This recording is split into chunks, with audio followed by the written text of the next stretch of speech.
Hello friends, అఖండ 2 తాండవం review చూద్దాం. And వీడియోలోకి వెళ్ళే ముందు మన ఛానల్ని సబ్స్క్రైబ్ చేసుకోకపోతే సబ్స్క్రైబ్ చేసుకోండి ఫ్రెండ్స్. స్టోరీ ఏంటంటే ఒక ప్రాబ్లం వస్తుంది, దాన్ని సాల్వ్ చేయడానికి మన బాలయ్య బాబు గారు వస్తారు. సేమ్ అఖండ 1 టెంప్లెటే ఉంటుంది. ఫస్ట్ హాఫ్ కొంచెం స్లోగా ఉన్న ఇంటర్వెల్లో మాత్రం మనం ఒక హై మూమెంట్కి వెళ్తాం. అండ్ ఇంటర్వెల్ ఫైట్ కూడా చాలా బాగుంటుంది. లిటరల్లీ గూస్ బంప్స్ వస్తాయి. అండ్ సెకండ్ హాఫ్ మాత్రం వామ్మో అనేలా అనిపిస్తుంది. అండ్ సెకండ్ హాఫ్ మొత్తంలో కూడా ఆ హనుమంతుడు ఫైటింగ్ సీన్స్ కానీ ఆ విజువల్స్ చాలా బాగుంటుంది. అండ్ బోయపాటి అండ్ బాలయ్య బాబు మనం పెద్దగా స్టోరీ ఎక్స్పెక్ట్ చేయకూడదు.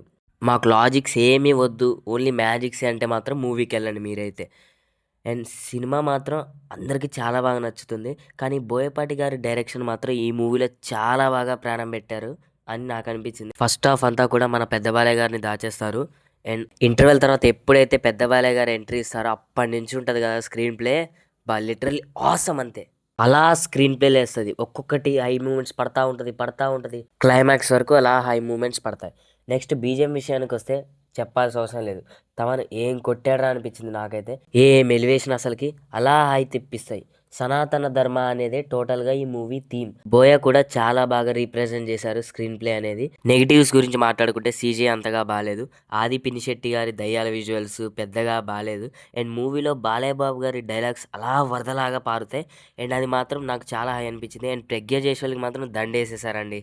అక్కడక్కడ కొన్ని కాంట్రవర్సీలు కూడా వస్తాయి మూవీలో. ఓవరాల్గా నాకైతే మూవీ నచ్చింది. బోయా అండ్ బాలయ్య బాబు గారు అంటే మాస్ కాంబినేషన్ అండి.